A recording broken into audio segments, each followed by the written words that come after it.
So again, rushing back to Nemo's Town, we're going to get the opportunity to be introduced to some of the professional skills that is Echo of Souls crafting. So the first thing we're going to pick up is cooking, right? Cooking, that's correct. Cooking is one of the hobbies as opposed to a professional skill. So as you'll see here, you get to learn both of the hobbies. There isn't a restriction in that regard. You can become both a chef as well as a soul expert. There is a restriction on the hardline profession, the real professional skills, so you're going to have to make a choice, but we'll come back to that. For right now, we're just going to introduce you to the very basics of how you learn crafting and how it might be able to help you. So let's pick up chefery. Let's pick up chefery. Let's become masters of chefery, or rather neophytes of chefery. Neophytes of chefery. Neophytes of chefery. Achievo. So having traveled to the relevant professional expert in town, you can use them in a variety of ways. First of all, as you saw, we upskilled in the area. We took the craft on to begin with. And now the chef is a really good example because they are literally recipes in this regard. So we are going to be able to learn these aspects of the craft. We're going to learn our recipes. We're going to learn our recipes literally. Literally. Literally. We've now learned a few of the basic recipes, nothing too flashy. We could be able to see when we open up cooking, you'll be able to see the various things you can make here. So we can make a burger, right? We can make a burger. We make a burger? Yeah, I mean, let's actually do the thing. A brief jump into it. So we need something from the chef, though. That's right. As well as learning the craft to begin with, as well as learning the aspects of the craft, you'll also need to buy some of the ingredients from the vendor professional craft NPCs. Now, that's not to say you need to buy everything from them. The best stuff will either be dropped, or as we'll see, might come from the other crafts. But we are going to need some very basic stuff from him. So let's get some bread on board. Let's call up our chefery. And let's see, you'll see that the craftable items you can make, they're sorted by the amount of experience that they'll give you. So something more difficult will obviously give you a greater amount of experience in that skill.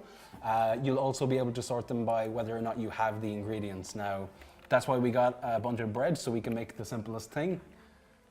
So you can see that you're crafting it now, and just like Mama used to make.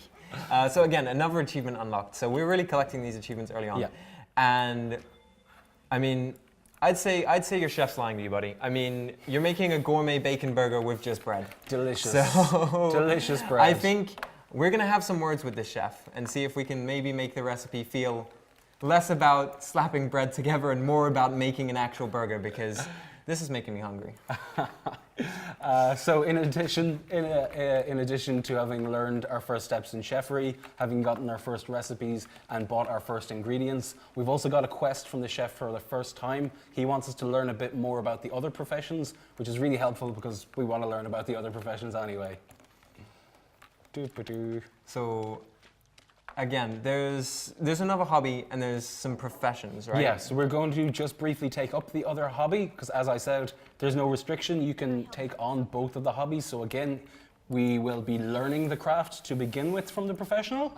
And you can pick up your recipes and... Yeah, again, now it's going to vary slightly from profession to profession. They're not literally recipes, but they're, that is what they are. They're your formulas, maybe. Yeah, your aspects of the craft. You'll learn each of them from the professional themselves.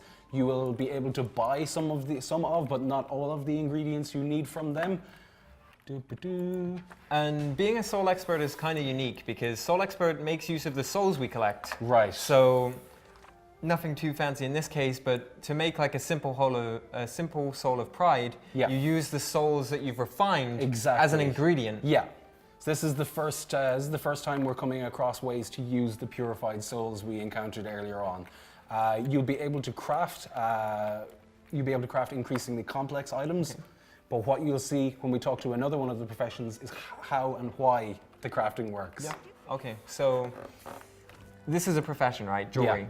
And how many professions are there? There are 3 professions. You are limited to 1 at a time. So it's a little bit more important that you think about what you're going to want to make, what you're going to want to specialize in. You can drop the profession later if you choose your mind, but you will lose the experience you put in. So we want I would be more careful about choosing for myself. I mean, if you want to max out all of the professions, that's going to be a pretty tall order. And I'd be so impressed if on one character, someone had managed to max out all of the professions. Yeah, we should keep an eye out. We should give a prize to somebody who manages to max out all the professions. Here again, I'm going to learn to be a jeweler. Professionativo. This becomes my one and only profession that I can take, but it is going to be ultimately really rewarding. Again, we learn the aspects of the craft, the recipe, if you will, a recipe for some jewelry. And then you'll be able to see in the professional skills what your low-level crafting will ascend into.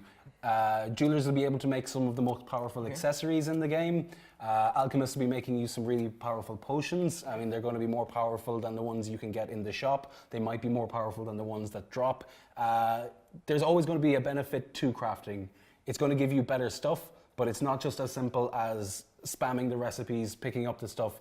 There's an interdependence we see between the professional skills in Echo of Soul. And that's because of the next class in particular is like the biggest example of that. That's the resource collector, right? Yeah, this is, for me, it seemed like a really interesting dynamic, a really interesting break with tradition almost. If you want to be able to harvest the nodes out in the world, you need to be a resource collector. That is a craft in and of itself. It seemed a little strange to me at first, but when I learned more about how the jewelers and the alchemists and the soul experts interact to create these really high-level items, it makes perfect sense. They're going to rely on the resource collectors to be able to get the high-level mats. The resource collectors are going to be able to sell these for a lot of money.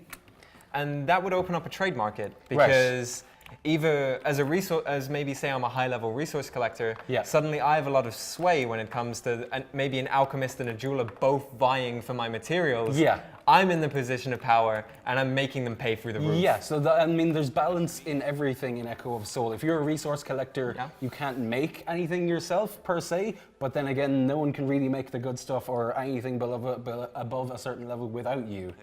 So, and I think that's one of the nice things. There's these professions that work off each other and encourage cooperation. So whether you're rolling 3 characters with 3 different professions and going down the route of just being hardcore into professions, or coordinating with your guild and using your guild bank to its like maximum effectiveness. There's so many different ways to build into this market.